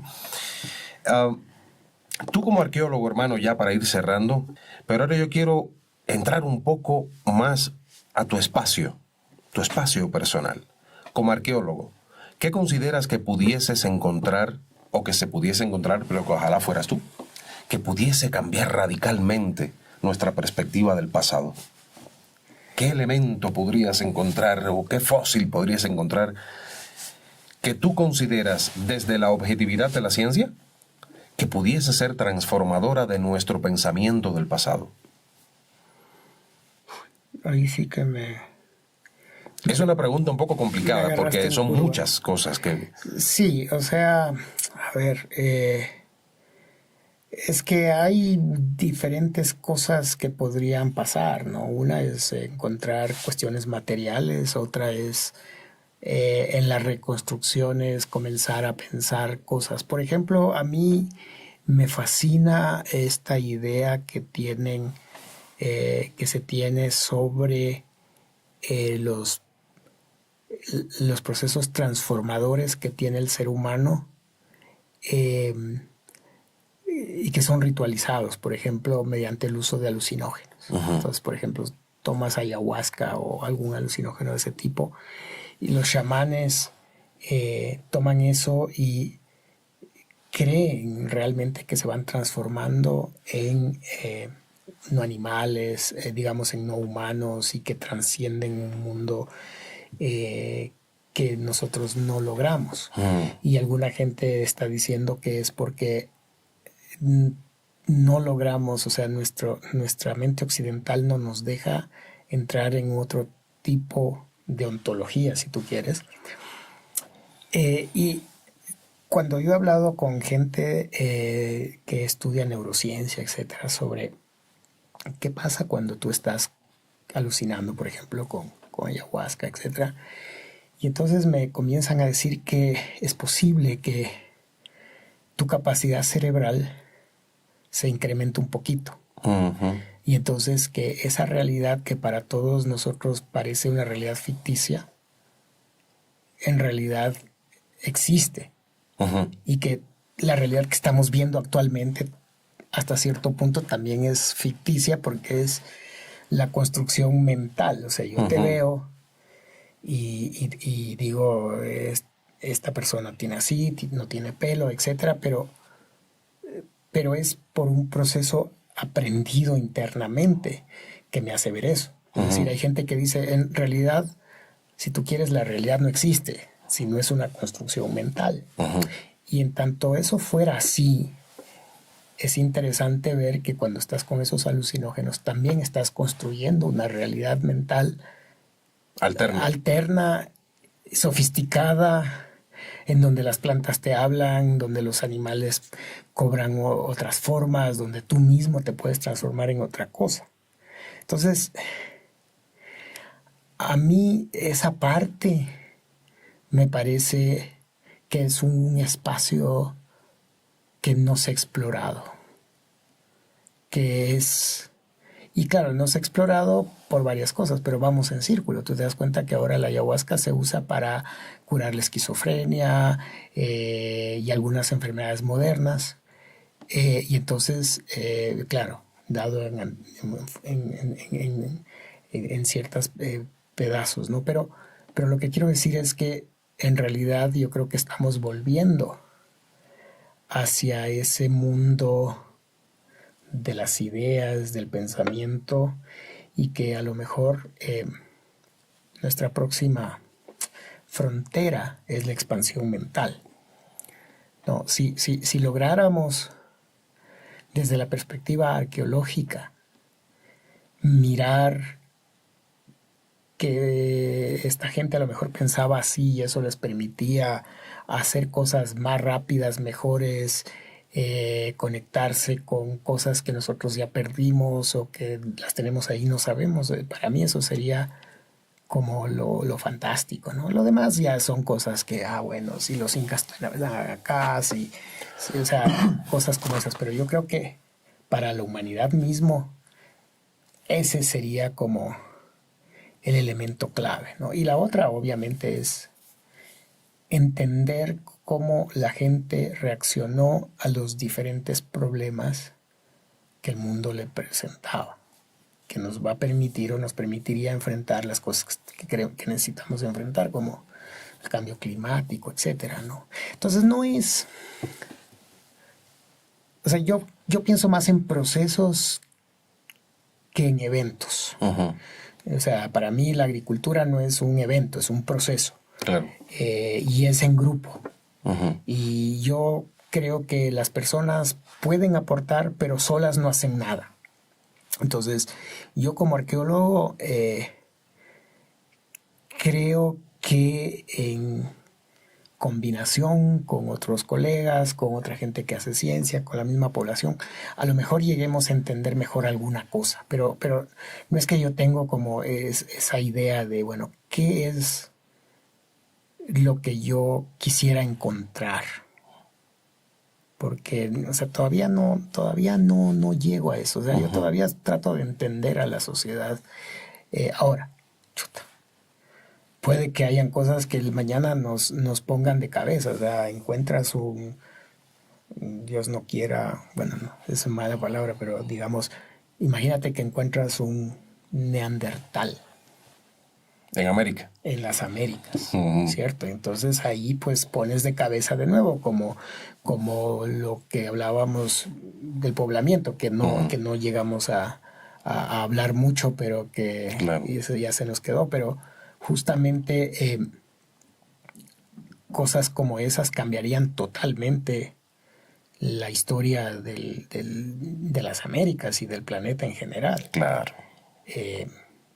O encontrarse un fósil de Prepangea, ¿cierto? O cosas como esas que cuestionen lo que hasta ahora sabemos. Uh-huh. Eso, o que, no sé, un sitio arqueológico de hace 30.000 años, como tú mismo decías, un Monteverde, ¿no? Entonces eso pondría las cosas de cabeza. Lo importante es encontrar evidencia que cuestione lo que creemos que ya sabemos. Yo creo que ahí es donde se encuentra el avance realmente de la civilización. De hecho, como te mencionaba hace un ratito, cuando se pensaba que éramos cazadores-recolectores, resulta que ahora se ha dado Gobekli Tepe de que fue en ese momento, hace 12.000 no sé cuántos años. O sea que ya eso tiene la ciencia patas arriba. Claro. Tiene la historia la tiene patas arriba. Pero se seguirán haciendo descubrimientos, porque a medida que avancemos en la tecnología, ¿quién pensaba que con un dron se iba a escanear el terreno y descubrir lo que se está descubriendo ahora, que es fantástico en todas las selvas? Sí. Y en algún momento lo que yo creo que están creando y deberían crear es que ese solo nos da hasta la superficie. Y ahora para debajo de la superficie hay otra cosa que se llama el ground penetrating. Pero seguramente ya mismo van a hacer, que van a ver estos drones que pueden perforar la superficie. Y entonces ahí simplemente vuelas el dron y ya sabes dónde está el sitio y qué hay debajo. Claro. Y eso te permite hacer análisis mucho más rápidos, etcétera. Entonces sí, pues, claro. No sabemos qué va a pasar No. Mañana no sabemos lo que va a pasar. Y la que yo veo un poco más difícil, que seguirá siendo más difícil, pero no imposible. No creo que para el ser humano pueda existir algo imposible, lo que tal vez más tardío pueda resultarle más tarde de lograr, que es la exploración marina, o sea, en los fondos oceánicos. Sí. Esa es más complicada. Sí, claro, hay arqueología subacuática, pero todavía hasta cierta altura, ¿no? Claro. Los sonares no pueden llegar tan al fondo. Claro. Sí, o sea, seguramente en unos años vamos a tener un mapa de todo el planeta desnudo. ¿Qué quiero decir con esto? Solo la superficie, porque el LIDAR hace eso, es claro, como que desnuda al planeta. Entonces en algún momento vamos a tener ese mapa de planeta Yucho, como dirían mis amigos quiteños. Y claro, ahí vas a poder explorar, ver, te va a salir Teotihuacán, te va a salir Jericó, te va a salir todo eso, y entonces puedes darte un vuelo, y claro, no necesitas ir allá ya. Claro. En 3D le puedes ver todo. Y luego, sí, haces un vuelo virtual, etcétera, etcétera. Es decir, lo bueno de eso es que, claro, ya el conocimiento no se queda en cuatro paredes con un grupo de ilustrados. Ahora habrá que ver si la gente quiere consumir también, porque información hay. Que la gente... Y justamente programas como estos son importantes porque ayudan, guían a la gente a ver qué consumen. O sea, puedes consumir, pero no... O sea, la idea es que consumas basado en un conocimiento, ¿no? Y que te nutra. Y tú decides. Claro. O sea, si tú quieres consumir pseudociencia sabiendo que es pseudociencia, estás en todo el derecho. El problema es cuando consumes pseudociencia creyendo que es la verdad. Y entonces ahí comenzamos a tener unos problemas, ¿no? Nadie ha dicho que lo que yo acabo de contarles es la única forma de explicar, ¿no? Es una. Claro. Es la que para mí se acerca más a la realidad de los datos que tenemos. Claro. Pero tampoco puedo hacer que la gente crea o no crea en esto, y eso es decisión personal. Cada cual, sí. Florencio, 1000 gracias. A ti, y espero pues que sirva de algo esta conversación para las personas que nos escuchan, y yo estoy dispuesto cuando desees invitarme de nuevo. Pues hay temas que se nos han quedado, otros que podemos... Hay muchísimos que podemos analizar, y yo quisiera que nuestros amigos oyentes también comenten sus opiniones. Recuerden, este es un canal de libertad absoluta de expresión, respetando a la persona que escribió antes o al que escribe después. Respeto para llegar a entendimientos, porque cuando se pierde el respeto ya no hay entendimiento. No es posible entenderse. Si piensas como Florencio, genial. Si no piensas como Florencio, genial igual. Es importante leernos todos y saber cómo pensamos, porque así estamos conociendo también de una forma nueva al ser humano sin imponer nuestro criterio. La arrogancia intelectual no es bienvenida en este canal. Lo saben todos. No es bienvenida.